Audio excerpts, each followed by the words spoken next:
பூவும் பச்சை மத்தமும் கொன்றை போதும் மெந்துணர் தும்பையும் கங்கையாரும் பைங்கன் தலையும் அறவும் மதியும் விரவி தொடுத்த சூடா மாலை சூடி பீடுகழு நெருப்பில் திரிந்து அணைய ஒரு கிளர்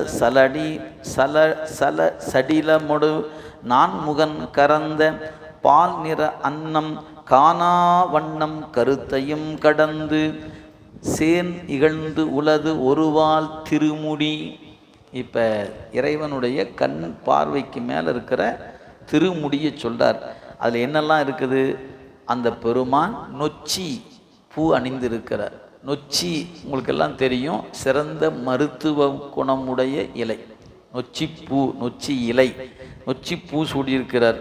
அதுக்கப்புறம் மத்தம், பச்சை நிறமுடைய ஊமத்தம், நம்ம தெரியும் ஊமத்தம். சரி, கொன்றை போது பெருமான் அணிந்திருக்கிற மலர்கள் ஒன்று கொன்றை.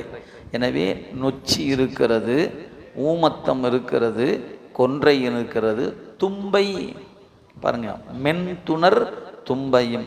அதுக்கப்புறம் அவருடைய சடையில் என்ன? கங்கை ஆறு, மண்ட ஓடு, பைங்கன் தலையும். அதுக்கப்புறம் அரவு பாம்பு இருக்குது, மதி சந்திரன் இருக்கு. இவையெல்லாம் விரவி தொடுத்த சூடா மாலை. அவர் தலையில் அணிந்திருக்கிற தலைக்கோலம் பிஞகம் என்று சொல்லுது. பிஞகந்தன் பெய்கழல்கள் வெல்கன்னார் இல்லைங்களா? இந்த பிஞகன் என்றால் தலைக்கோலம் என்று பொருள். இந்த கோலம் வேற யாருக்குமே இல்லை, நம்ம சாமிக்கு மட்டும்தான். எனவே பிஞகன் என்ற பெயர் சிவபெருமானுக்கு மட்டுமே உரிய பெயர். அதனால சூடா மாலை சூடி பீடுகழு, எப்படி பெருமையோடு பொருந்தி இருக்கக்கூடிய நெருப்பில் திரித்து அணை உருக்கினர் சடிலமுடுனர். அப்படியே பார்க்கும்போது இந்த பெருமான் தன் தலையில் கொண்டிருக்கிற இந்த மகுடம், சடை, இதெல்லாம் அவராகவே விரும்பி அணிந்திருப்பது. எனவே பிறரால் சூட்டப்பட்டதல்ல, அவனே அணிந்திருப்பது. அப்படி அணிந்திருக்கக்கூடிய அந்த சடிலம் அப்படின்னா சடை, அதான் சடா மகுடம் என்று சொல்லக்கூடிய அந்த சடை. அதோடு நான்முகன் கறந்த பால் நிற அன்னம். திருமால் பிரம்மன் என்ற 2 பேர்த்தில் பிரம்மன் அன்னம் என்ற பறவை வடிவம் கொண்டு திருமுடி காண போனாரா? ஆம், தன் வடிவத்தை மறைத்து கொண்டு அன்னப்பறவையாக மேலே போய் பார்த்துட்டாரா? பார்க்கல. எனவே நான்முகன் கறந்த பால் நிற அன்னம் காணா வண்ணம். ஆக மேலே போயும் காணலை. அப்படிப்பட்ட வண்ணம் கருத்தையும் கடந்து, அவருடைய கருத்தை கடந்து சேன் இகழ்ந்து உளதே ஒருவால். எனவே அப்படி உயரமான ஆகாயத்தில் அப்படி காண முடியாத திருமுடி. திரு அடியை சொல்லும்போது திருமாலால் காண முடியாத திருவடினர். திருமுடி சொல்லும்போது பிரமனால் காண முடியாத திருமுடி அப்படின்னு சொல்லிட்டார். இது ஒரு பால். இனி அம்மைக்கு சொல்லணும். அம்மைக்கு என்ன சொல்ல பாருங்க. கடவுள் கற்பின் மடவரல் மகளிர் கற்பக வனத்து பொற்பூ வாங்கி கை வைத்து புனைந்த தெய்வ மாலை நீல குழல் மிசை வலையி மேல் நிவந்து வண்டு தேனும் கிண்டு திளைப்ப திருவொடு பொலியும் ஒருவால் திருமுடி. அம்மைக்கு சொல்லும்போது மகளிர் வாங்கி வைத்த புனைந்த மாலை. புனைந்த மாலை நம்ம பெரிய புராணம் படிக்கும்போது அணிந்திதை கமலினி என்ற 2 பேரும் போய் அம்மாவுக்கு மலர் பறிக்க போனாங்க. என்ன மலர் பறித்தார்கள்? பன்மலர்னு ஒரு சொல்லு இருக்கிறது, பனிமலர்னு ஒரு சொல்லு இருக்கிறது. அவங்க என்ன மலர் பறித்தாங்க? பன்மலர். தவறு, பனிமலர். அது என்னையா பனிமலர் பன்மலர்? பன்மலர்னு சொன்னால் வாசனை உடையது, வாசனை இல்லாது எல்லாம் சேர்ந்துடும். பனிமலர்னா வாசனையுடைய மலர் தான் சேரும். சரி, அது பனிமலர்னு எப்படிங்க தெரிஞ்சுக்கலாம்? திரு இடைமருதுல அப்பர் பாடின தேவாரம் தெரிஞ்சுன்னா தெரிஞ்சுக்கலாம். நீங்கள் அவர் இங்கே பாடியிருக்கிறார் ஒரு பாட்டு. அப்பர் தேவாரத்தில் ஒரு பாட்டு இருக்கிறது. நம்முடைய கரும்பினும் கட்டிப்பட்ட கரும்பினும் அப்படின்னு அந்த பாட்டு இருக்கு இல்லைங்களா? அதில் படித்து பாருங்கள். கடிமலர் கோதை நல்லாரினும் அப்படின்னு சொல்லும்போது அங்கே பனிமலர் கோதை நல்லாரினும் தனிமுடி கவழ்த்து ஆளும் அரசினும் இனியன் தன்னடைந்தார்க்கு இடை மருதனே. அப்போ கனியினும் கட்டிப்பட்ட கரும்பினும் பனிமலர் கோதை, கோதைனா கூந்தல். என்ன கூந்தல் அது? பனிமலர் கோதை, நல்ல வாசனையுடைய மலரை சூடி இருக்கின்ற கூந்தல். அப்போ கைலாயத்தில் நம்பி ஆரூரர் பறிக்க போகும்போது பன்மலர் பறிக்க சென்றார், அணிந்திதையும் கமலினையும் பனிமலர் பறிக்க சென்றார். சேக்கிழார் பதிவு செய்திருக்கிறார், மறந்துடாதீங்க. போய் எடுத்து பெரிய புராணத்தை பாருங்கள். முதல் பகுதி கைலாய சிறப்பை எடுத்து படித்து பார்த்தீங்கன்னா, சேடிமார்கள் இருவரும் பனிமலர் பறிக்க வந்தார்கள், நம்பி ஆரூரர் பன்மலர் பறிக்க வந்தார். ரெண்டும் ஒரு மலர் அல்ல, இது பன்மலர், அது பனிமலர். அந்த குறிப்பு எங்கே தெரிஞ்சுக்கணும்? அப்பர் தேவாரத்தில் குறிப்பு இருக்கிறது, பார்த்துக்கொள்ளும். எனவே அதனால் இங்கே சொன்னார், அப்படி அந்த மகளிர் வாங்கி வைத்த புனைகழும் அந்த மாலை அவற்றை வாங்கி அணிந்திருக்கக்கூடிய அழகான தோற்றம் அம்மைக்கின்றார். அவருக்கு சொல்லும்போது எல்லாமே அவராக பார்த்தீங்கன்னா மண்டையோட்டை வச்சிருக்கிறாரு, ஊமத்தையும் வச்சிருக்கிறாரு, கரந்தையை வச்சிருக்கிறாரு, நொச்சிலே எதெல்லாம் வேண்டாம் வேண்டாம் ஆகாது ஆகாதுன்னாங்களோ அதை பூரா வச்சுக்கிட்டார். ஒருவேளை நம்மளையும் அப்படித்தான் வச்சிருப்பாரோ? இந்த ஆகாது ஆகாதுன்னு விட்டதுனால தான் நம்மளையும் சரி நீ வாடா நம்ம பக்கம் இருடா அப்படின்னு நம்மளை வச்சுக்கிட்டாரோ? ஏன் ஆகாதெல்லாம் அவர் தான் விரும்பி வச்சுக்கிறார், நம்மளையும் விரும்பி ஏற்றுக்கொண்டு இருப்பதனால ஏன் நம்மளை நிறைய பேர் ஆகாதுன்னு தானே நினைக்கிறாங்க. அதனால் நமக்கு நீ வா எனக்கு ஆகும்னு அவன் நம்மளெல்லாம் விரும்பி ஏற்றுக்கொண்டு இருக்கிறானோ அப்படின்னு கருதுவதற்கு இடம் இருக்கிறது. பார்த்துக்கொள்ளுங்க. தகுதியுடையவர்கள் என்னை தகுதியின்பால் வைத்து கொண்டான்னு நினச்சிக்கோங்க. என்னை போல் ஆட்களை நாங்கள் நினைக்கிறோம் நம்மளை ஆகாதுங்கிறதுனால தான் பக்கத்தில் வச்சுட்டான் போல இருக்குதே அப்படின்னு நாங்கள் நினச்சிக்கிறோம். அதனால் சொன்னார், கடவுள் கற்பின் மடவர் மகளிர் கற்பக வனத்து பொடி பூ வாங்கி கை வைத்து புனைந்த தெய்வ மாலை நீல குழல்மிசை வனை மேல் நிவந்து வண்டும் தேனும் கிண்டு புனைந்து திளைப்ப திருவொடு பொலியும் திரு ஒருவால் திருமுடி. இப்போ நல்லா பார்த்துங்க, பாதாதி கேசம்னு சொல்வது திருவடியில் தொடங்கி திருமுடியில் முடிச்சிட்டார். அது எப்படி சொல்லியிருக்கிறாரு? அப்படியே ஒவ்வொரு பகுதியாக திருவடியை காட்டி, அப்படியே இடைப்பகுதி காட்டி, மார்பு காட்டி, முகம் காட்டி, அப்படியே முடியை கொண்டாந்து காட்டி முடிச்சிருக்கிறார்.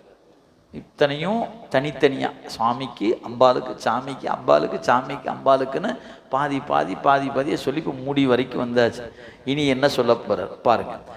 இணைய வண்ணத்து நினைவரும் காட்சி, இணைய வண்ணத்து நினைவு அரும் காட்சி, இருவையின் உருவம் ஒரு வயிற்றாகி, இப்படிப்பட்ட கோலம் நினைத்து பார்ப்பதற்கு அரிய கோலம். ஏன் அவனும் அவளுமாக ஒன்னாவே வந்து நிற்கிறாங்க. குவலை கண்ணி கூரன் காண்க அவளும் தானும் உடனே காண.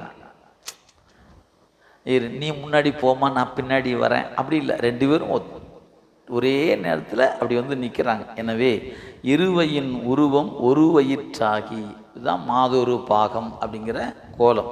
சரி, வலப்பால் நாட்டம் இடப்பால் நோக்க, வலது கண் இடது பக்கம் பார்க்கலாம். வலப்பால் பாகம் சொல்லார், வலப்பால் நாட்டம் இடப்பால் நோக்க வானுதல் பாகம் நானுதல் செய்ய. சுவாமி இப்படி பார்த்தாராம், அம்மா அப்படி கீழே பார்க்குறாங்க.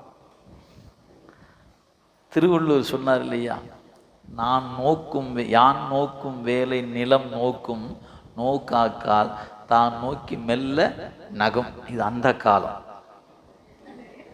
மறந்துடக்கூடாதுங்க. இந்த குரல் இன்னைக்கு பயன்படுத்தவே முடியாது.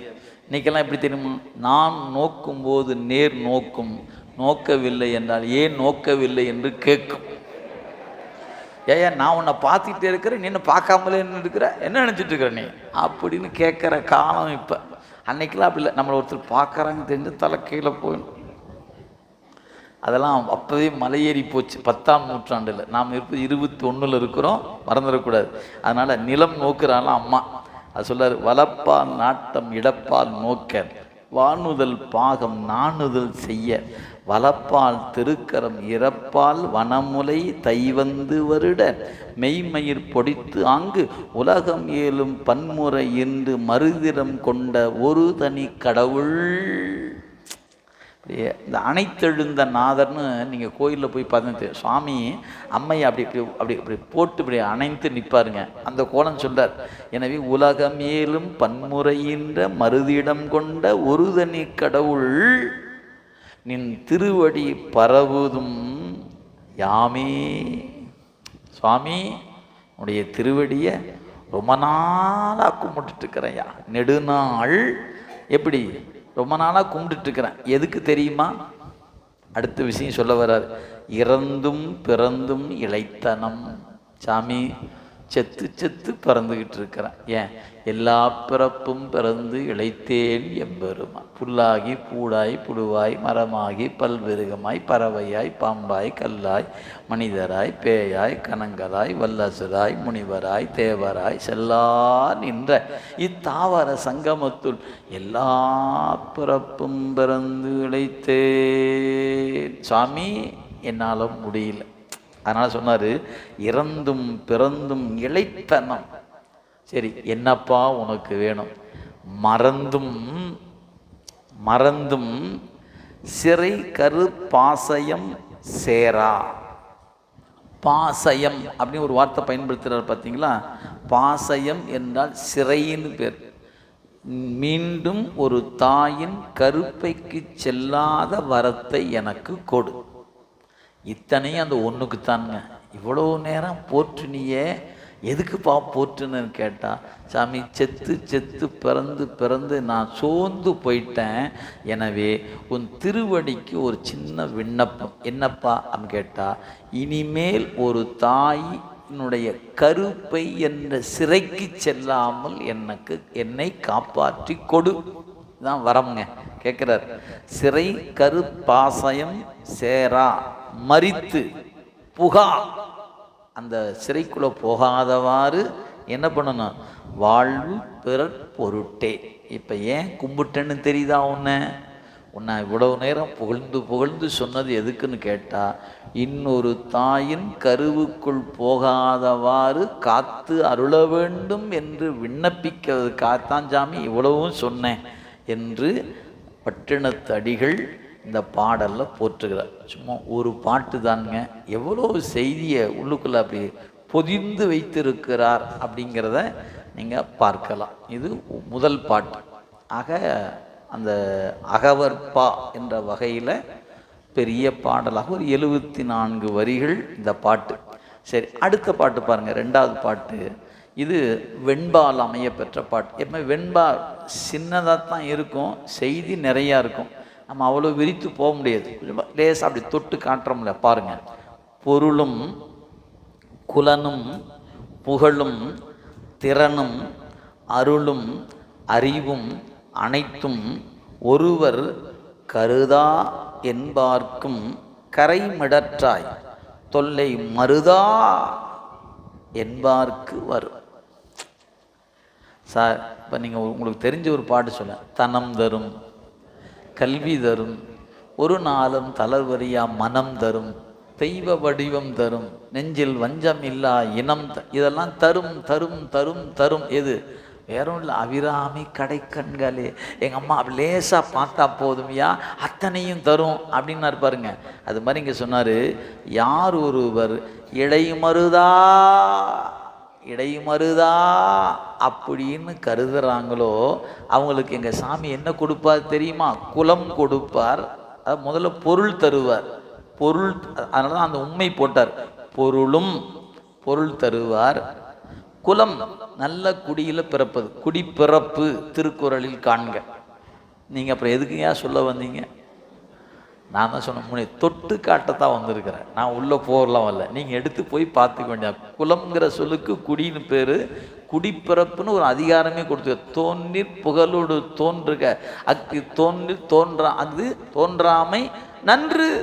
நீலாம் ஏயா பிறந்த அதுதானுங்க நானும் கேட்டுக்கிறேன். என் செய்வான் தோன்றினேன் ஏழையேன். அப்பர் சாமி அப்படித்தான் கேட்குறாரு. சாமி என் செய்வான் தோன்றினேன் ஏழையேன். நான் மண்ணுக்கு பாரமாக ஏன் தான் இந்த மண்ணில் பிறந்தேன்னு எனக்கே தெரியல. அவருக்கே தெரியாது, நமக்கு தெரிய போதா என்ன? அதனால் அந்த குறிப்பு சரின்னா அந்த குலம் என்ற சொல்லி இந்த இடத்துல குலன் அப்படிங்கிறது குடிப்பிறப்பை உணர்த்துகிறது. எனவே பொருள் தரும் குலம், நல்ல குடியில் பிறப்பு. நீங்கள் சித்தியார் படிச்சிங்கன்னா தெரியுங்க, நல்ல குலத்தில் பிறப்பதற்கு நல்வினை செய்து வைத்திருக்கணும். இப்போ நீங்கள் பதி, பசு, பாசம், இந்த முப்பொருள் உண்மையை சொல்லணும்னா போகிற வர எல்லாத்தையும் சொல்ல முடியுமா என்ன? இப்போ இதே வகுப்பை ஒரு மேடையை போட்டு எல்லாரும் வாருங்கள், திருப்புத்தூர் மக்களே எல்லோரும் வாருங்கள், உங்கள் அனைவருக்கும் நாங்கள் சொல்லுகிறோம், சைவ சித்தாந்தம் என்கிற மாபெரும் சமுத்திரத்திலிருந்து சில துளிகளை உங்களுக்கு தருகிறோம், பருகி கொள்ளுங்கன்னு சொன்னால் ஒரு ஆளும் கேட்காது. 2 நிமிஷம் நின்று பார்ப்பான். பதி, பசு, பாசம் இது வேலைக்காகதுன்னு கிளம்பி போயிட்டே இருப்பான். புரியுதா உங்களுக்கு? இதே ஒரு சினிமா பாட்டை போட்டு ஒரு ஆர்கெஸ்ட்ரா போட்டோம்னு வச்சுங்க, இடம் நிற்கிறக்கு இடம் இல்லைன்னு அளவு கூட்டம் இருக்கும். ஏன்? அது அவங்க பக்குவம், அவ்வளவுதான். அவங்கள்ட்ட போய் இதை கொடுக்க முடியாது. அப்போ இது எங்கே கொடுக்க முடியும்? அந்த வேட்கை உடையவர் தானே கொடுக்க முடியும். வேட்கை எப்பயா கிடைக்கும்? சித்தியார் சொல்லுதா இல்லையா? புறச்சமய நெறி நின்று அகச்சமயம் புக்கு சுருதி வழி உழன்று. அப்படியே படிப்படியாக வந்தீங்கன்னா ஒரு நாளைக்கு சரியை கிரியை யோகம் என்ற இடத்துக்கு வருவப்பா. அங்கே வா, பார்த்துக்கலாம். ஏன்? அப்போ சொன்னால் தான் இது புரியும் உனக்கு.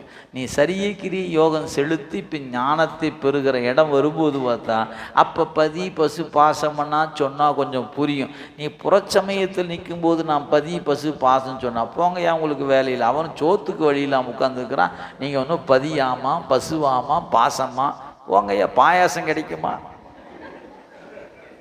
அப்படின்னு ஏன்? அவனுக்கு இருக்கிற தொழில், வறுமை, அவனுக்கு இருக்கிற கடன் பிரச்சனை, இத்தனையை சிந்திச்சுட்டு இருக்கிற அவன்கிட்ட போய் அட கடவுள்னு ஒருத்தர் இருக்கிறாரியா, நீன்னு ஒருத்தர் இருக்கிறையா, இதெல்லாம் சொன்னான் எதுவுமே ஏறாது. எனவே எல்லாருக்கும் அதை சொல்ல முடியாது. அப்போ இந்த ஞான செய்தியை பெறணும்னா அந்த உயிர் என்ன புண்ணியம் செய்தனை நெஞ்சமே, கொஞ்சம் தவத்தை செஞ்சு வச்சிருக்கணுமே. அப்போத்தானே இது காதுக்குள்ளேயாவது போகும். நாமெல்லாம் காதுக்குள்ளேயாவது போகும், நெஞ்சுக்கு போகுது இல்லையே காதுக்குள்ளே போகும். ஏன்? எல்லாம் கதவை சாத்தி உள்ளோக்க வச்சுருக்கிறாங்க, காதுக்குள்ளே போகுமையா? போகும். அப்பப்போ டீ வேறு கொடுக்குறாங்க, தண்ணி வேறு கொடுக்குறாங்க, கொஞ்சம் போகும். நெஞ்சுக்குள்ளே போகுமா? அது கொஞ்சம் சந்தேகம்தான். அது பின்ன பார்த்துக்குவோம். ஏன்? ஊதர சங்க ஊதி வெப்ப வெடிகிற அன்னைக்கு வெடிக்கிட்டுமே இல்லைங்களா? அப்படியே வீசி விட்டோம்னா எல்லாமா முளைச்சி வரப்போகுது? நிச்சயமாக இல்லை. தெரிஞ்சு தான் வீசுகிறோம். ஏன்?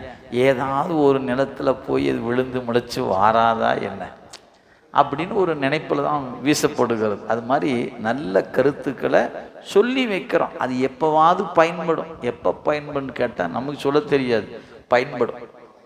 அதோட விட்டுடுவோம். எனவே பொருள் தரும், நல்ல குடிப்பிறப்பை தரும், புகழ் தரும்.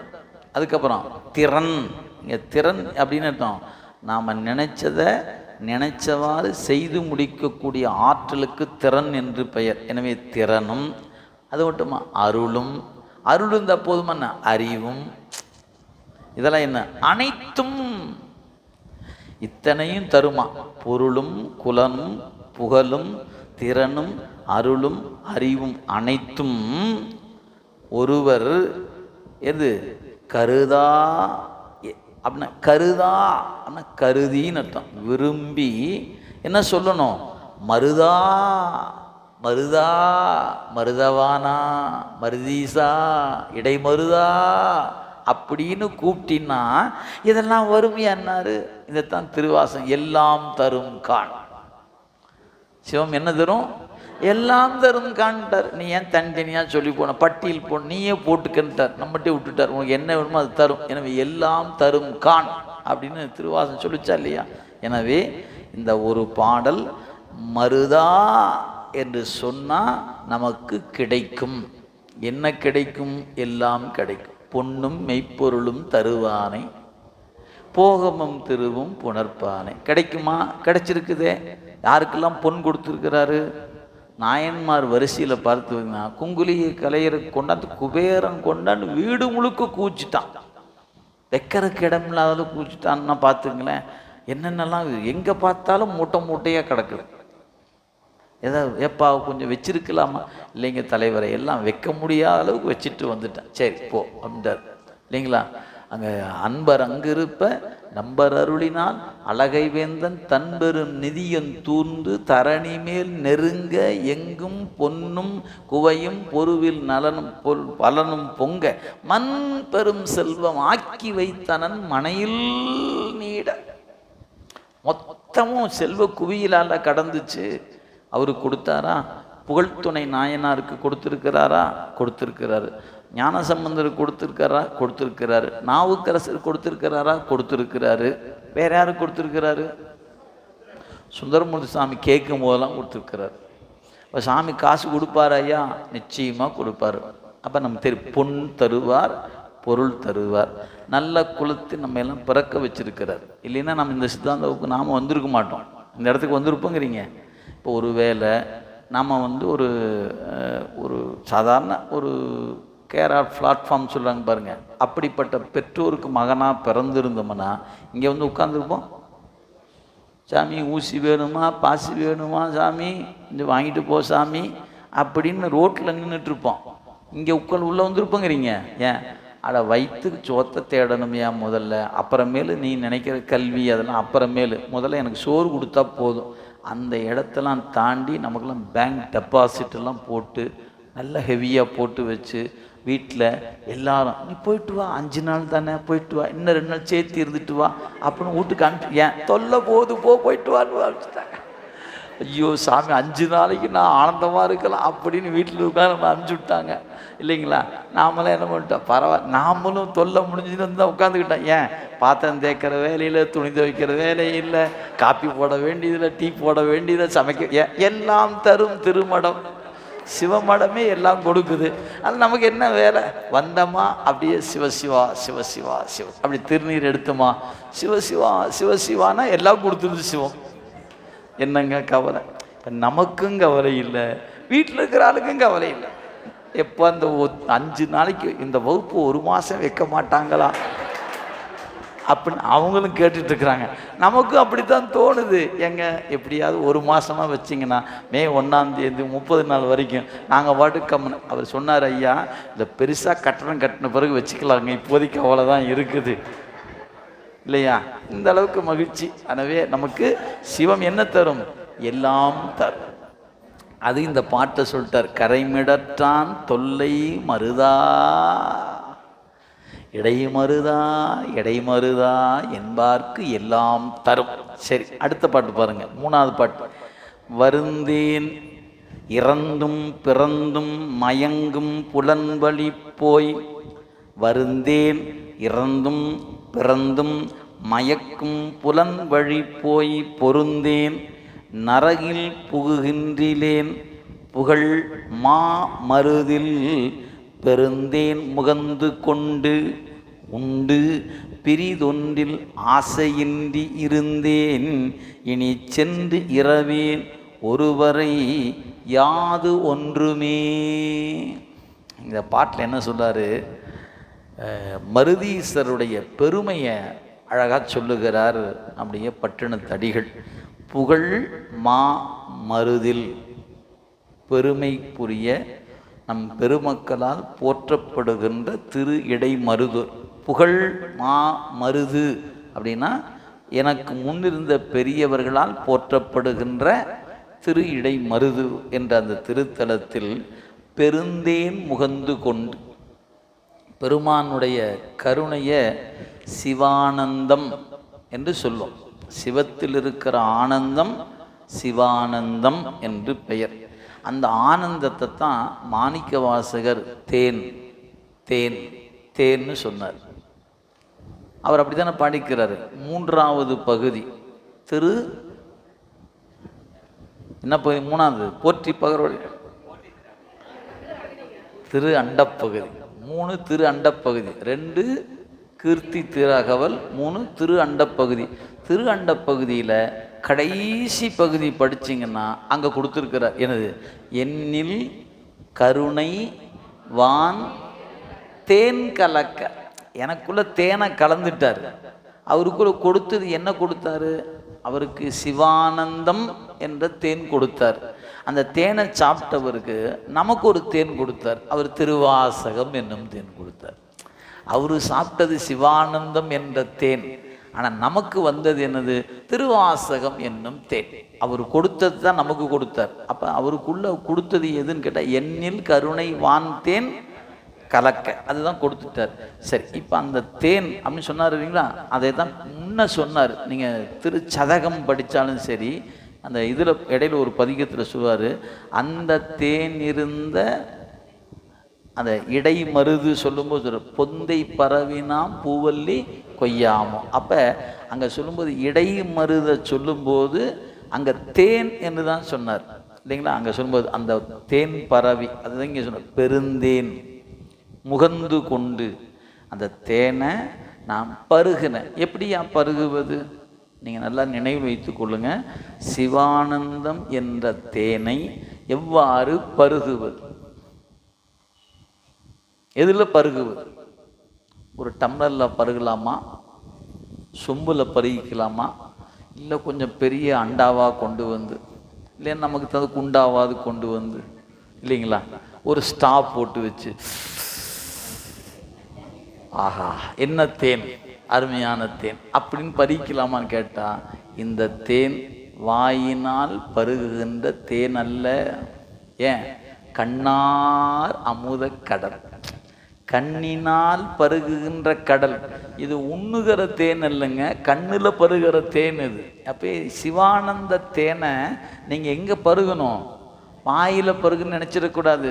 அவர் ஒரு ஸ்பூன் கொடுப்பாங்க போல் இருக்குது, கப்பில் கொடுப்பாங்க போல் இருக்குது அப்படின்னு நினச்சிக்காதீங்க. இது கண் அப்படிங்கிற பொருளை பருகக்கூடிய தேன், அது கண்ணார் அமுத கடல் அப்படிங்களா. சரி, சித்தாந்தத்தில் கண் என்பது எதை குறிக்கும் அப்படின்னு போனீங்கன்னா, அறிவை குறிக்கும். அப்போ அறிவினால் பருகப்படுகிற தேன் எது? அதனால அது பெருந்தேன். குமரகுருவர் அம்மையை பாடும், பெருந்தேன் இறைக்கும் நறுக்குந்தற்பிடியே வருக. அழகான பாட்டு. அம்மையை பாடுகிற பாட்டில் பெருந்தேன் இறைக்கும் என்று அம்மையை சொல்லுகிறார். அந்த பெருந்தேன் முகந்து கொண்டு அப்பர் சாமி எப்படி முகந்தார் என்பதை கைலை காட்சியில் சேக்கிழார் பதிவு செய்கிறார். உங்களுக்கு தெரியும் அந்த காட்சி. பெருமானும் பெருமாட்டியுமாக வெள்ளி வெற்பின் மேல் மரகத கொடியுடன் விளங்கும் தெள்ளு பேரொளி பவல வெற்பெண்ணை இடப்பாகம் கொள்ளும் மாமலையாளுடன் கூட வீற்றிருந்த வள்ளலாரை முன் கண்டனர் வாக்கின் மன்னவனார் என்று சேக்கிழார் பெருமான் கைலை காட்சியை திருவையாற்றில் பார்க்கும்போது எப்படி பார்த்தான்னு பதிவு செய்திருக்கிறார். இவர் விண்ணப்பம் செஞ்சது கைலாயத்தில். என்ன விண்ணப்பம் செஞ்சார்? அண்ணாலே என்னை ஆண்டு கொண்டு அருடைய அமுதே, விண்ணிலே மறைந்தருள் புரி வேதநாயகனே, கண்ணினால் திரு கையிலையில் இருந்த நின் கோலம் நன்னி நான் தொழ நயந்து அருள்புரி என பணிந்தார். அவர் பணிந்தோன்னு சாமி சொன்னார், உனக்கு கைலை காட்சியை ஐயாற்றில் காட்டுகிறோம், பழுதில் சீர் ஐயாற்றில் கான் அப்படின்ட்டார். நேராக அங்கே ஒரு பொய்கையில் மூணார். எழுந்து பார்த்தா திருவையாரில் வந்து நிற்கிறாரு. எழுந்து வந்து நேராக திருவையார் பெருமானை காண வந்தார். வரும்போது அந்த காட்சியை பார்க்கும்போது பெருமான் இடப வாகனத்தில், வெள்ளி மலை மீது இடப வாகனத்தில் உமையம்மையோடு இருக்கிற காட்சியை திருவையாரில் பார்க்கிறார். பார்க்கும்போது தான் வெள்ளி வெற்பின் மேல் மரகத கொடியுடன் தெள்ளு பேரொளி பவல வெற்பு என்ன இடப்பாகம் கொள்ளும் மாமலையாளுடன் கூட வீற்றிருந்த வள்ளலாரை முன் கண்டனர் வாக்கின் மன்னவனார் அப்படின்னு பார்த்தார். சரி, பார்த்தோன்னே என்னையா பண்ணார்? நம்ம பெரும்பாலும் இந்த பாட்டோட நிறுத்திக்குவோம். இதுக்கு அடுத்த பாட்டை படிக்கணும் அவசியம். நீங்கள் பெரிய புராணம் வீட்டில் வச்சுருப்பீங்க, அடுத்த பாட்டை எடுத்து குறித்து வச்சுக்கோங்க. இந்த பாட்டுக்கு அடுத்த பாட்டு அப்படின்னு குறித்து வச்சுக்கோங்க. அதில் சொல்கிறாரு, கண்ட ஆனந்த கடலினை கண்களால் முகந்து கொண்டு. பெருமானும் பெருமாட்டியும் ஆனந்த கடலாக முன்னே நிற்கிறாங்க. அங்கே நிற்கிற அந்த ஆனந்த கடலை அப்பர் சுவாமி 2 கையாலும் அள்ளி பருகலிங்க. கண்ட ஆனந்த கடலினை கண்களால் முகந்து கொண்டு கை குவித்து எதிர் விழுந்து எழுந்து மெய் குழைய அண்டர் முன்பு நின்று ஆடினார் பாடினார் அழுதார் தொண்டனார்க்கு அங்கு நிகழ்ந்தன ஆர் சொல்லவல்ல. அழுதாருங்க, குலுங்கி குலுங்கி அழுதார், தேம்பி தேம்பி அழுதார். என்னமோ ஒன்று நடந்துச்சு, அதை என்னால் சொல்ல முடியல. அவர் ஆடியதை பார்த்தேன், பாடினதை கூட நான் பார்த்துட்டேன், அழுததும் எனக்கு தெரிஞ்சிச்சு. இந்த 3 தாண்டி ஒன்று நடந்துச்சு, அதனால் சொல்ல முடியல. அது நீங்கள் அவர்கிட்ட தாங்க கேட்குறேன். தொண்டனார்க்கு அங்கு நிகழ்ந்தன ஆர் சொல்ல வல்லார். நாம் கேட்கலாம், சாமி சேக்கிழார் பெருமானை நீங்களே சொல்லினா ஆர் சொல்ல வல்லார்? அவரே சொல்லல, முடியலன்னு முடிச்சுட்டாரு. ஆர் சொல்ல வல்லார் அப்படின்னு கேள்வி கேட்டிருக்கிறார். விடை, ஒருவராலும் சொல்ல இயலாது. அவ்வளோதான் விடை. எதுக்கு? சரி, எப்போ தான் தெரிஞ்சுக்கலாம்? நீங்கள் என்னைக்காவது அந்த பக்குவத்தில் உயர்ந்து நின்னீங்கன்னா அந்த ஆனந்த கடலை கண்ணால் பருகும்போது உங்களுக்கு தெரியும். ஏன்? அது கண்ணார அமுத கடல் அல்லவா? அப்போ தானே தெரியும். நீங்கள் இனிப்பு இனிப்பு இனிப்புன்னு சொன்னால் பத்தாதுங்க, அதை வாய் சாப்பிட்டு பார்த்தா தானே தெரியும். அது மாதிரி அந்த சிவானந்த இன்பத்தை என்னைக்கு நாம் பருகிறோமோ அன்னைக்கு தெரியும். ஆம், சிவானந்தம்தான் பெருந்தேன். நமக்கு தெரியும் கொம்புத்தேன் தான் தெரியும், அக்மார்க் தேன் தெரியலாம் இல்லையா? நமக்கு தெரிஞ்ச தேனின் வகை சொல்ல சொன்னால் காதி கிராஃப்ட்டுக்கு போனால் ஒரிஜினல் தேன் கிடைக்கும், இங்கே கொம்பு தேன் கிடைக்கும், அந்த தேன் இந்த தேன் வேணால் கிடைக்கும். நமக்கு என்ன தேன் தெரியாது, பெருந்தேன் நமக்கு தெரியாது. அந்த பெருந்தேன் அவன்கிட்ட தான் இருக்குது. அந்த பெருந்தேனை தான் இங்கே சொல்லார், பெருந்தேன் முகந்து கொண்டு உண்டு, அதை கண்களால் பருகி பிரிது ஒன்றில் ஆசையின்றி. ஏன்? இந்த தேனை சாப்பிட்ட பிறகு வேறு தேனில் தேனாவே இல்லைங்க. இப்போ ஒரு நல்ல பொருள், சுவையான ஒரு பொருளை சாப்பிட்டுட்டிங்கன்னா அதுபோல் இன்னொரு பொருள் அதை விட கொஞ்சம் தரம் குறைவாக இருந்தால் நீங்கள் சாப்பிடுவீங்களா? என்ன சாப்பிட மாட்டோம். இப்போ சும்மா புரிஞ்சுக்கிறக்கா வச்சுக்குவோம். நீங்கள் வேறு நோக்கில், நான் கடன் விளம்பரத்துக்காக பேசலை, சரிங்களா? நீங்கள் அப்படியே விளம்பரதாரன்னு நினச்சிடக்கூடாது இல்லை. சரி, திருப்பதி லட்டு இருக்குது, என்ன சுவைங்கிறீங்க. அந்த லட்டை சாப்பிட்டு போட்டு நீங்கள் செஞ்ச லட்டை கையில் கொடுத்தா சாப்பிடுவீங்களா? போ, நான் திருப்பதி லட்டை சாப்பிட்டுருக்கேன், கொண்டு இந்த லட்டை கொண்டாந்து போ அப்படின்றமா இல்லையா?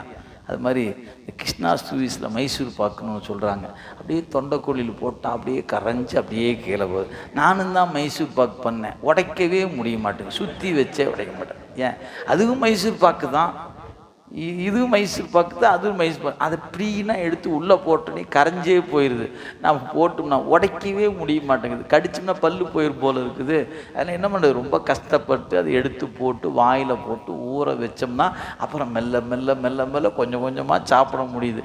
இப்போ இந்த ஸ்வீட்டு மைசூர் பாக்கை சாப்பிட்டு அது சாப்பிடுவீங்க பாயா அப்படின்ற மட்டுமா என்ன? அந்த மாதிரி பெருந்தேன் பருகியவருக்கு உலகத்தில் இருக்கிற விடயங்களெல்லாம் இன்பமாக தெரியாதுன்றார். அதான் சொல்றார், பெருந்தேன் முகந்து கொண்டு பிரிதொன்றில் ஆசையின்றி. இப்போ இது ஐயா, நான் சிவபெருமானுடைய கருணையவே பருகி நிற்கிற எனக்கு மற்றவையெல்லாம் இன்பமாக தெரியவில்லை. ஏன்?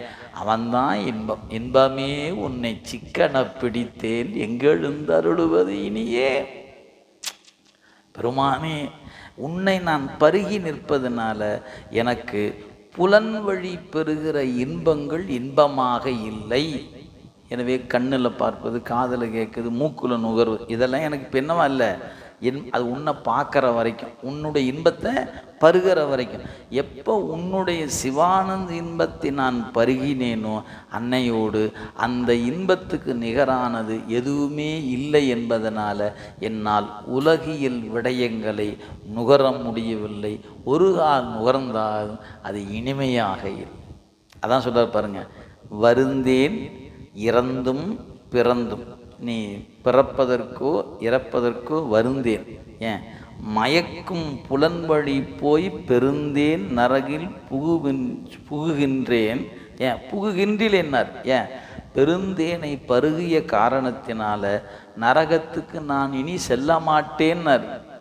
ஏன்? நரகமேல் புக நாடினதாயின் உரை செய்வாயின் ஆயின் உருத்திர நிறவிய புகுவித்திடும் என்பதால் வரதன் நாமம் நமச்சிவாய கூற்று அஞ்ச உதைத்தன அஞ்செழுத்துமே. எனவே சிவானந்தம் என்ற தேனை பருகிய காரணத்தினால நரகத்துக்கு செல்ல வேண்டிய வேலை எனக்கு இல்லைன்றார். எனவே வருத்தம் இல்லை, இறந்தும் பிறந்தும் நான் நீ கவலைப்பட போவதில்லை. சிவானந்தத்தின் பருகி நிற்பதுனால எனக்கு எந்த துன்பமும் இல்லைனார். அது கடைசி வரியில் ஒன்று சொல்கிற பாருங்க, இருந்தே இனி சென்று இரவேன் ஒருவரை யாது ஒன்றுமே. இனி என் வாழ்நாளில் யார்கிட்டையாவது போய் எனக்கு ஏதாவது ஒன்று கொடுங்கன்னு கேட்பங்கிறீங்க, ஒருத்தட்டையும் கேட்க மாட்டேன்ட்டார். ஏன்?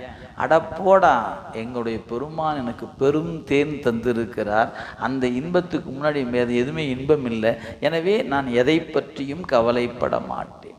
இதுதான் அப்பர் சாமி சொன்னார். நாமார்க்கும் குடியெல்லோம் நமனை எஞ்சோம் நரகத்தில் இடர்படும் நடலை இல்லோம் ஏமாப்போம் பிணியறியும் இன்பமே என்னாலும் துன்பமில்லை தாமார்க்கும் குடியல்லா தன்மையான சங்கரன் நற்சங்கவின் குழை ஓர் காதில் கோமார்க்கே நாம் என்றும் மீளா ஆளாய் கொய்மலர் சேவடி இணையே குறிக்கணும். எனவே அவன் திருவடி இன்பத்தை நான் பருகி நிற்பதுனால எனக்கு நரகமோ நரகத்தினுடைய தலைவனோ அரசனோ அரச தண்டனையோ எதுவும் என்ன ஒன்றும் பண்ண முடியாதியா, நீ போயிட்டு அப்படின்னு துணிந்து அவரால் சொல்ல முடிந்தது. எனவே அந்த குறிப்பை நீங்கள் பார்த்துக்கலாம். அது மட்டும் இல்லை, நான் இன்னொருவரிடத்தில் போய் எனக்கு ஒன்று வேண்டும் என்று நிற்க மாட்டேன்னார். இது நீங்கள் அபிராமி அந்தாதி படிச்சிங்கன்னா அபிராமி பட்டர் அம்மைகிட்ட கேட்குறார், என்னென்னு, அம்மா நீ எனக்கு அருளணும், ஆனால் அந்த அருள் பெறுகிறன்னா இன்னொருட்டு போய் நிற்காத அளவுக்கு எனக்கு அருள் செய்யினார். 54வது பாட்டு எண்ணிக்கை சொல்லி நம்பர் சொல்லிட்டாரு, கண்டுபிடிச்சு கொள்ளுங்க.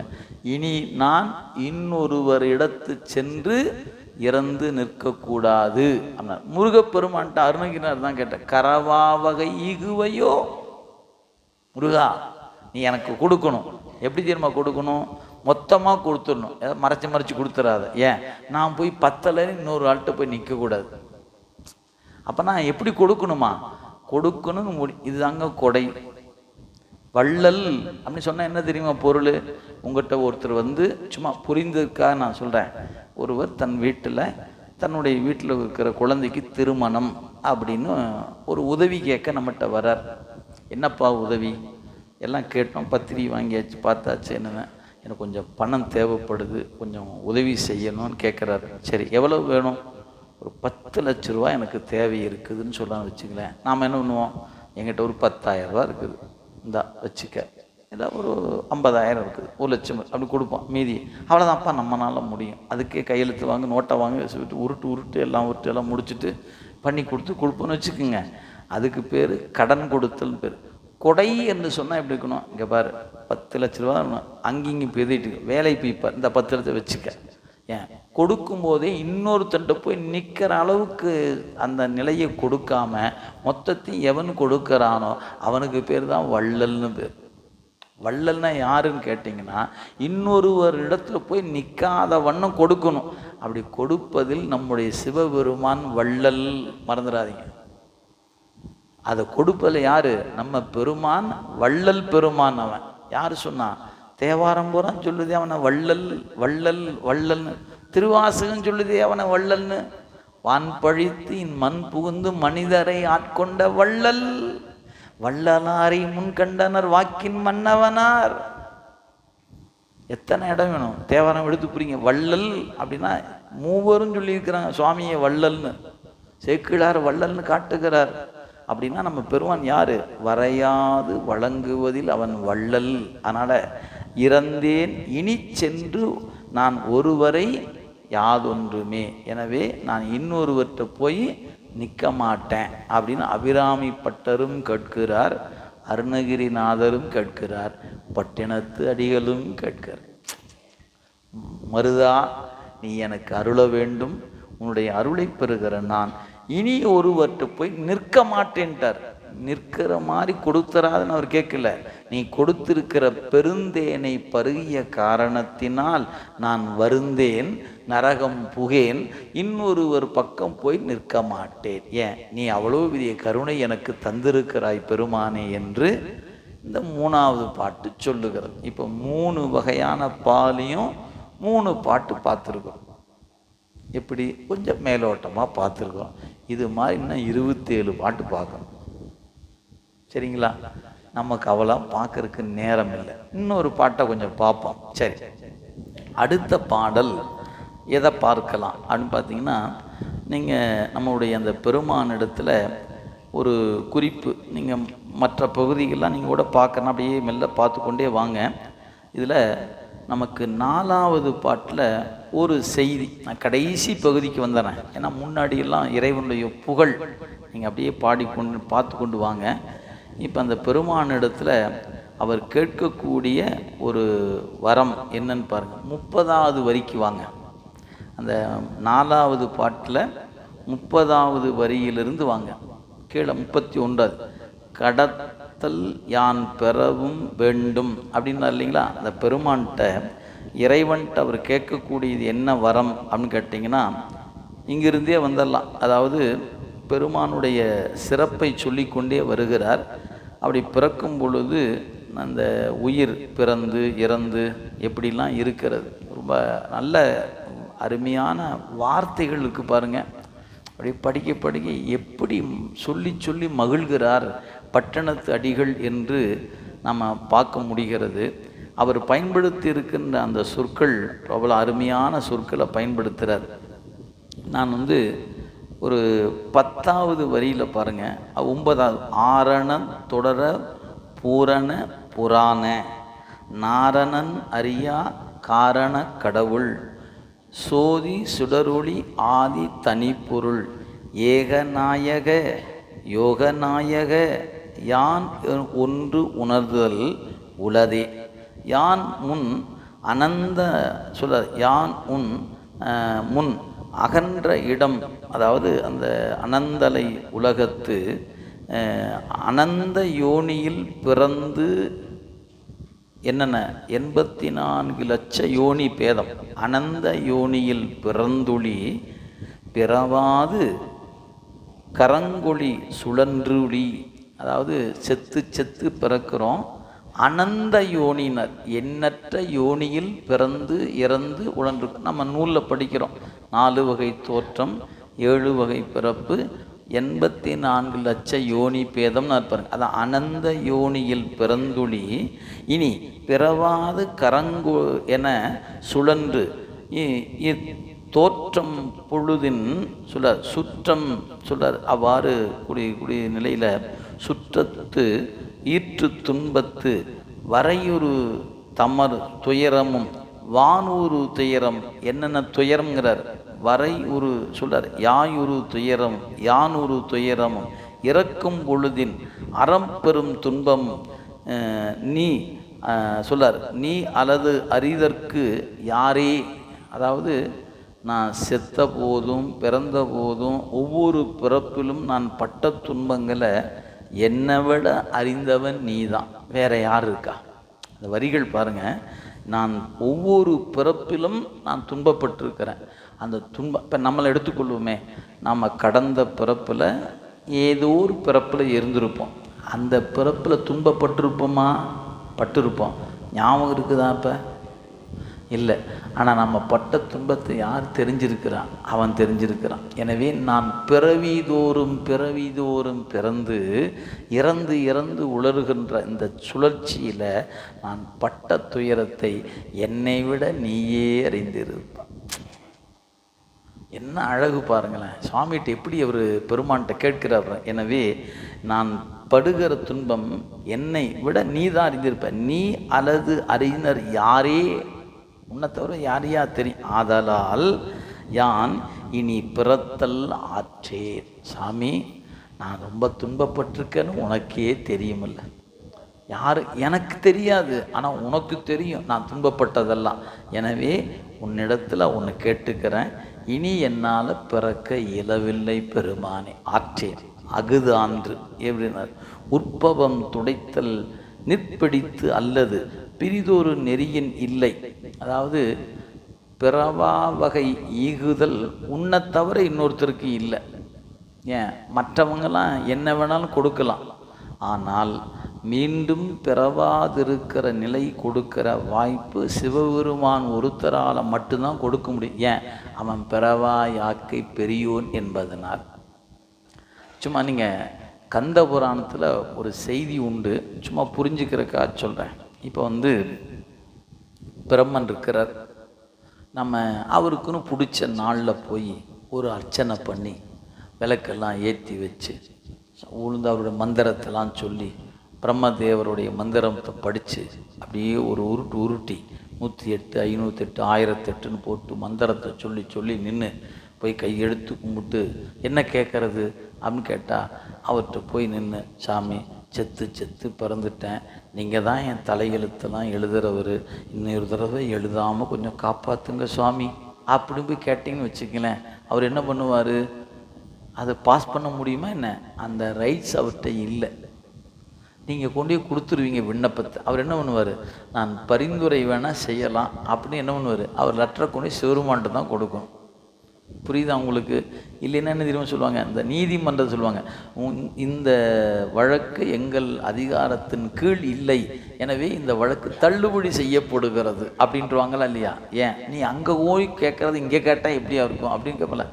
சில நேரங்களில் இப்போ இப்போ உங்கள் வீட்டில் கரண்ட்டு போயிடுச்சு, நீங்கள் உடனே என்ன பண்ணுறீங்க, நகராட்சிக்கு ஃபோன் பண்ணி, சார் வீட்டில் கரண்ட்டு போயிடுச்சு, யோ எலக்ட்ரிசிட்டி கூப்பிடிய என்ன கூப்பிட்டுருக்குன்னு கேட்பானா இல்லையா? ஏன், அதுக்குன்னு ஒரு டிபார்ட்மெண்ட் இருக்குது, அங்கே கூப்பிடணும். அதை விட்டு போட்டு நீ கரண்டு போயிடுச்சுன்னு சொல்லி நகராட்சி கூப்பிட்டா என்னத்துக்கு ஆகிறது? குடிநீர் வரலைன்னா நகராட்சி கூப்பிட்டு கேளு, குப்பை கிடக்குன்னா கூப்பிட்டு கேளு, இது எங்கள் டிபார்ட்மெண்ட் இல்லைன்னு சொல்லுவானா இல்லையா? அந்த மாதிரி பிறவாது இருக்க வேண்டும் என்றால் அதுக்கு தனித்துறையே இருக்குது, அது சிவபெருமான் கையில் இருக்குதுயா. அங்கே கேட்கறத விட்டு போட்டு நீ பிரம்மாட்ட போய் கிண்ணுக்கிட்டு, நீங்கள் வல்லவர், ரொம்ப நல்லவர், நீங்கள் எப்படிப்பட்டவர் தெரியுமா, ஆகா ஓஹோன்னு சொன்னீங்கன்னு வச்சுக்கலேன், அவர் என்ன பண்ணிப்பார், பயந்து நடுங்கிட்டு இருப்பார். ஐயோ கடவுள், நீங்கள் நினச்சிட்டு இருப்பீங்க நாம் சொன்னோன்னே அவர் என்ன மகிழ்ச்சியாக இருப்பார், மகிழ்ச்சியாக இருப்பார் நீங்கள் நினச்சிட்டு இருப்பீங்க. உண்மையை அதல்ல. ஏன், அவர் நடுங்கிக்கிட்டு, யோ கொஞ்ச நேரம் கம்முன்னு இருயா, ஏன் எனக்கு மேலே பாஸ் ஒருத்தர் இருக்கிறாரியா, அவரை போட்டுறதெல்லாம் சொல்லி எங்கிட்ட நின்றுட்டு நீங்கள் வல்லவர் நல்லவர் அப்படி இப்படின்னா கொஞ்சம் நிறுத்துறா அப்படின்னு சொல்கிற அளவுக்கு கொண்டாந்து. இது உங்களுக்கு புரியுதான்னு சொல்லுவேன், நான் புரிகிற மாதிரி சொல்கிறேன். எப்படின்னா நம்ம பகுதியில் நம்ம வார்டுக்கு ஒரு கவுன்சிலர்னு ஒன்று வச்சுருப்போம் இல்லையா, அவர் இருக்கிறார். நம்ம நல்ல பழக்கம் அவருக்கு.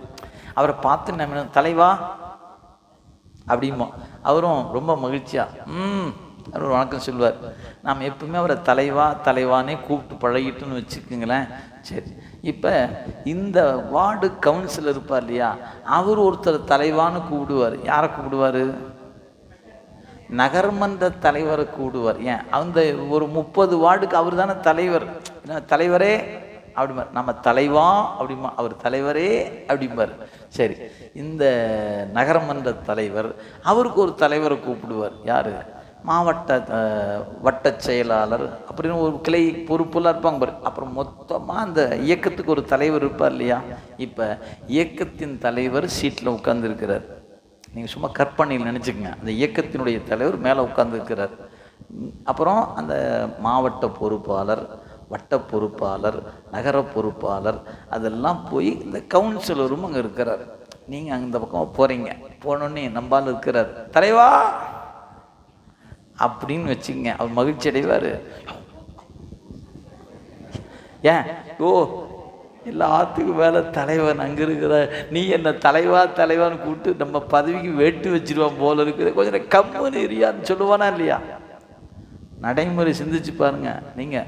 அப்புறம் நம்ம வீட்டுக்கு அந்த ஏரியாவுக்கு வரும்போது தலைவான்னு சொல்லு, தப்பு இல்லை. நீ பாட்டுக்கு தலைவனா அந்த தலைவர் என்ன வேற முறைச்சி இப்படி வேலை போயிட்டுருக்குதா உனக்கு, இரு அடுத்த மூலம் உனக்கு சீட்டு கொடுக்காம விட்டுறேன் அப்படின்னு கட் பண்ணி விட்டுருவாரியா, நீ இப்படிலாம் கூப்பிடாத அப்படின்னு சொல்லுவோமா இல்லையா. அது மாதிரி எல்லை தெய்வங்கள், அதிகாரத்தில் இருக்கிற தலைவர்களாக இருக்கிற தெய்வங்கள் எல்லாம் நீங்கள் தான் முழு முதற் கடவுள், நீங்கள் தான் என்ன பிறப்பிருந்து காப்பாற்றணும் அப்படின்னு சொல்லி கேட்டிங்கன்னா அவங்க பயந்து நடுங்கிட்டு இருப்பாங்க. எப்பா இது என் டிபார்ட்மெண்ட் இல்லைப்பா, தயவு செய்து நீ அங்கே போயா அங்கே அப்படிங்கிற இடத்துல நிற்பார்கள் என்பதை மறந்து விடாதீர்கள். எனவே நமக்கு எல்லாம் தருபவன் இறைவன் மட்டும்தான். அவர்கிட்ட தான் நம்ம போய் விண்ணப்பம் செய்யலாம். அதை விட்டு போட்டு நம்ம இங்கே போய் அங்கே போய் நிற்க. அதுவும் குறிப்பாக இன்னொரு பிறவி வேண்டாம் என்று கருதுபவர்கள் சிவபெருமான்கிட்ட முறையிட்டாதான் அதுக்கான வாய்ப்பு அமையும். நீங்கள் அவரை விட்டு போட்டு எந்த சாமிகிட்ட கொண்டு விண்ணப்பம் பண்ணாலும் அந்த கடிதம் பரிந்துரைக்குரிய கடிதமாக மேல் அனுப்பப்படுமே அன்றி அதற்கான நடவடிக்கை எடுக்கின்ற அதிகாரம் அந்த தெய்வத்தின் கையில் இல்லை. இதை நீங்கள் சித்தாந்தம் படிச்சிங்கன்னா தான் தெரிந்து கொள்ள முடியும். பிரிவு பார்த்துக்கொள்ளுங்க. எனவே அந்த வகையில் பிறந்து இறந்து இவ்வாறெல்லாம் கிடக்கிறான் சுவாமி அப்படின்னு சொல்லிட்டார். எனவே இந்த பாடலில் அதான் கேட்குறார். எனவே நான் பட்ட துன்பத்தை நீயே அறிவாய், எனவே நான் இனி பிறத்தல் ஆற்றேன் அகுதான்று உற்பவம் துடைத்தல் நிற்பிடித்தல்லது பிரிதொரு நெறியின் இல்லை, அந்நெறிக்கு வெண்டலும் வெறுத்தலும் ஆண்டு ஒன்றிற் படரொளி உள்ளம் ஒன்று உடைமை வேண்டும். பெருமானி உன்னிடத்தில் ஒன்று வேண்டும். என்ன வேண்டும் அப்படின்னு கேட்டால், ஐம்புலன் ஏவல் ஆணை வழி நின்று தானலாது ஒன்றை தானென நினையும் இது எனது உள்ளம். ரொம்ப அருமையான சித்தாந்த குறிப்புங்க. நான் அல்லாதவற்றை நான் என்று உணர்கின்றது எனது உள்ளம். நீங்கள் சித்தாந்தம் படிக்கும்போது முதல் தொடக்கத்தில் உடம்பே உயிர்னு கருதுவோம், உயிர் என்ற ஒரு பொருளை இல்லைன்னு கருதுவோம், ஐம்புலனே உயிர் என்று கருதுவோம். 3ஆம் நூற்பாவில் காண்க விரிவு 4ஆம் நூற்பாவின் தொடர்ச்சியில் இருக்கிறது. அப்போ ஆன்மா என்ற ஒரு பொருள் இருக்கா? 3ஆம் நூற்பாவில் ஆராய்ச்சி. ஆம் இருக்குது என்று விடை சொல்லப்பட்டது. அது இலக்கணம் எங்கே சொல்லப்பட்டது? 4ஆம் நூற்பாவில் பொது இலக்கணம் சொல்லப்பட்டது. சிறப்பு இலக்கணம் 7ஆம் நூற்பாவில் சொல்லப்பட்டது. எனவே 3, 4, 7 ஆகிய நூற்பாவில் காண்க. எது? தானலாதவற்றை தானென உணரும் இது எனது உள்ளம். இதெல்லாம் அங்கே படித்தா தான் சார் தெரியும் அப்படிங்கிறக்கா சொல்லிட்டேன். நீங்கள் என்ன, இந்த புத்தகம் உங்களுக்காகவே கொடுத்துருக்குறாங்க. நீங்கள் என்ன பண்ணணும்? சூத்திரம் 3, 4, 7ன்னு போட்டு வச்சுக்கிட்டா இந்த வரியை அங்கே பார்த்து படிச்சுக்கணும்னு அர்த்தம். அல்லது அந்த நூற்பா படிக்கும்போது இந்த வரி அங்கே ஞாபகத்துக்கு வரணும். ஆமாயா, பட்டினத்து சாமி சொன்னாங்க, தானாதவற்றை தான் என உணர்கின்ற உள்ளம் என் உள்ளம் சொல்லியிருக்கிறார். ஞாபகம் அங்கே வரணும் பாருங்க. எனவே தானலாத ஒன்றை தான என நினையும் இது என் உள்ளம் ஆதலின் இது கொடு நின்னை நினைப்பது எங்கனம். சாமி, நான் இல்லாத ஒன்றை நான் என்று கருதி நிற்கிற என்ன உன்னை நினைன்னு சொன்னால் நான் எப்படி சாமி நினைக்கட்டுன்னு கேட்குறார். உன்னை நினைவது எங்கனம், உன்னை எப்படி நினைக்கட்டுன்னு கேட்குறார். முன்னம் கற்பனையாக கடல் நீர் நீந்தினர், உன்னை கற்புனையாக கடல் நீர் நீந்தினர், கல்லை புனையாக கொண்டு கடல் நீர் நீந்தினர், எற்பிலர் உளரோ இவை சொல்றார். இறைவ கற்பகம் கடத்தல் யான் பெறவும் வேண்டும், கடத்தற்கு நினைதல் யான் பெறவும் வேண்டும், நினைதற்கு நெஞ்சு நெறி நிற்கவும் வேண்டும், நஞ்சு பொதி உரை எயிற்று அறவும் பூண்ட கரை கழு மிரற்று எம் கண்ணுதலேயே அப்படின்னு கேட்கிறார். என்ன குறிப்புன்னு பார்த்தீங்கன்னா, இந்த நெறி நிற்கணும்னா என்ன வேண்டும் அப்படிங்க 30வது வரியிலிருந்து பாருங்கள். அதாவது இவை சொல்றார். இறைவ கற்பகம் கடத்தல், கற்பம் கடத்தல் யான் பெற. கற்பம் என்பது பிறவியினுடைய பெரும் தொகையை குறிக்கின்ற ஒரு நிற்பன நெறி, சொற்பதம் கடந்த அப்படிங்கிறத கற்பம் அப்படிங்கிறத ஒரு கணக்கு. இப்போ கலிகாலம் அப்படி இவ்வளோ காலம் கற்பகம் கற்பம் அப்படின்னு சொல்லி ஒரு கால கணக்குக்கு கற்பம்னு சொல்லுவதுங்க. அந்த கால கணக்கை கடந்து பிறந்து இறந்து நெடுங்காலம் உழன்றிருக்கிற எனக்கு கடத்தல் யான் பரதல் வேண்டும். பெருமானை பிறவி கடலை கடத்தல் வேண்டும். சரி, பிறவி கடக்கணும்னா என்னையா வேணும்? கடத்தற்கு நினைதல் யான் பெரிதும் வேண்டும். நான் பிறவி கடலை கடக்கணும்னா நினைக்க வேண்டும் ஐயா. நினைப்பு இருந்தால் தானே கடக்க முடியும். ஆம், சரி. அப்படி நான் நினைத்தல் யான் பெற வேண்டும் என்றால் நினைப்பதற்கு என்ன வேண்டும்? நல்ல நெஞ்சு வேண்டுமே. கடக்கணுங்கிற பிறவி கடலை கடக்கணும். அதுக்கு என்ன வழி? நினைக்கணும். நினைக்கணும்னா என்ன வேணும்? நல்ல நெஞ்சு இருக்கணும். எனவே நல்ல நெஞ்சு நின்றால் நீங்கள் நல்ல நினைப்பு வரும். எனவே நல்ல நெஞ்சு வேண்டும். நினைத்தற்கு நெஞ்சு நெறி நிற்கவும் வேண்டும். இப்போ நெஞ்சு நல்ல நெறி நிற்கணும்னா யாருங்க வேண்டும்? மொத்த பாட்டு முன்ன சொன்னதெல்லாம் புகழ்ச்சி, அதெல்லாம் ஒரு பக்கம் இருக்கட்டும். இப்போ வேண்டிய சப்ஜெக்ட் என்ன அப்படின்னு கேட்டிங்கன்னா, பிறவி என்ற கடலை கடத்தல் வேண்டும். அதுக்கு என்ன செய்ய வேண்டும்? நினைதல் வேண்டும். சரி, நினைக்கணும்னா என்ன வேண்டும்? நல்ல நெஞ்சு வேண்டும். சரி, நல்ல நெஞ்சு வேண்டும் என்றால் என்ன வேண்டும்? அதுதான் தெரியலையானார். அந்த நல்ல நெஞ்சை ஆண்டவன் தாயா கொடுக்கணுன்னார். அதுதான் பாட்டின் நிறைவு. நல்ல நெஞ்சு நெறி நிற்க வேண்டும் அல்லவா? அதுக்கு என்ன செய்யணும்? நஞ்சு பொதி உரை எயிற்று உரகம் புண்ட கரை எழுமிடற்றியம் கண்ணுதலேயோ அப்படின்னாருங்களா?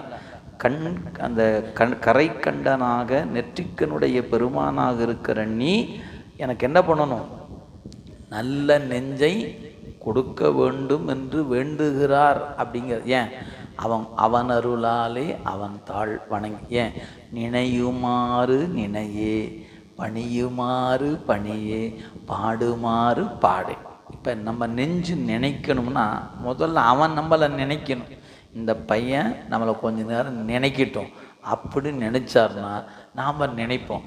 அவன் நம்மளை பிஸியில் நினைக்காமல் விட்டுட்டார்னு வச்சுக்கோங்களேன், நாம் வேறு வேலையில் பிஸியாக இருந்துருவோம். மறந்துடாதீங்க, நீங்கள் ஒன்றை மட்டும் மறந்துடக்கூடாது. நீங்கள் 108 முறை மந்திரம் சொல்லுகிறீர்கள் என்று சொன்னால் பெருமான் என்ன பண்ணியிருக்காரு? 108 சொல்லுன்னு பர்மிஷன் கிராண்டட் அப்படின்னு சைன் பண்ணியிருக்கிறார். அதனால் 108 தான் உங்களால் சொல்ல முடியும். நீங்கள் அதுக்கு மேலாம் சொல்ல முடியாது. அதே பெருமான் ஒரு சைபரை சேர்த்து 1008 சொல்லு அப்படின்னு ஒரு சைன் பண்ணான்னா உங்களை 1008 சொல்கிறதுக்கான வாய்ப்பு கிடைச்சிடும்.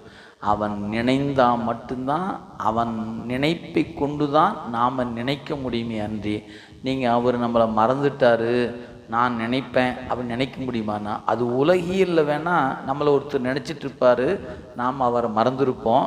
நாம் ஒருத்தர் நினைப்போம், அவர் மறந்துருப்பார். இது உலகியில் பார்ப்போம். எனக்கு ரொம்ப விருப்பமான ஒருத்தர் நினச்சி ஒருத்தர் நான் நினச்சிட்டு இருப்பேன், அவர் வேற ஒருத்தர் நினச்சிட்டு இருப்பார். இது உலகியல்ல. அருள் அப்படி இல்லைங்க.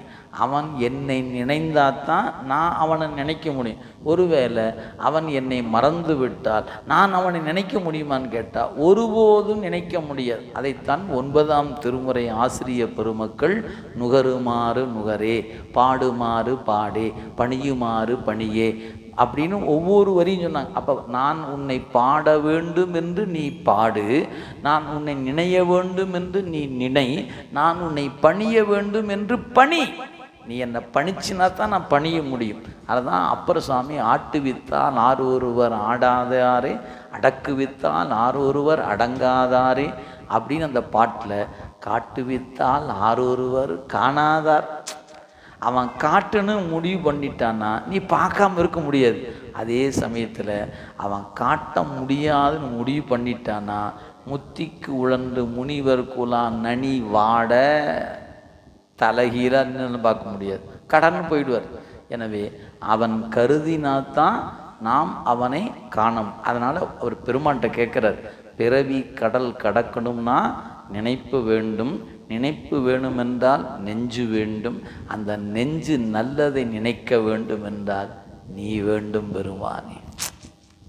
நீ நாளும் நன்னெஞ்சே நினைகண்டா யார் அறிவார், சானாலும் வாழ்நாளும் சாய்க்காட்டும் பெருமார்க்கு பூநாளும் தலை சுமப்ப புகழ் நாமம் செவி கேட்ப நான் நாளும் நவின்று ஏத்த பெறலாமே நல்வினை. எனவே நல்வினை செய்யணும், நல்ல நெஞ்சம் ஆகணும். அதுக்கு அவனுடைய கருணை இல்லாமல் அது நிகழாது என்பதை அடிகள் பெருந்தகை இந்த பாடலில் அறிவுறுத்தி இருக்கிறார் என்பதை சொல்லி காலை அமர்வை இந்த அளவில் நிறைவு செய்வோம். உணவு இடைவேளைக்கு பிறகு மீண்டும் சிந்திப்போம். திருச்சிற்றம்பலம்.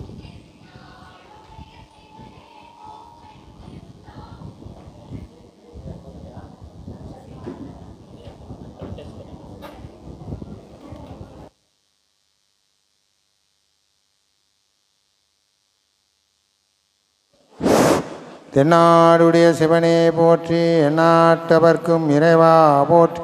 எல்லாம் உணவை எடுத்துக்கிட்டு நேராக மேலே வந்துடுங்க. சீக்கிரம் கீழே உட்கார முடியாதவங்க அந்த பக்கம் ஒரு பகுதி இருக்கும், அந்த பகுதியில் உட்காந்துங்க. கீழே உட்காரவங்க இந்த பக்கம் உட்காந்துருங்க.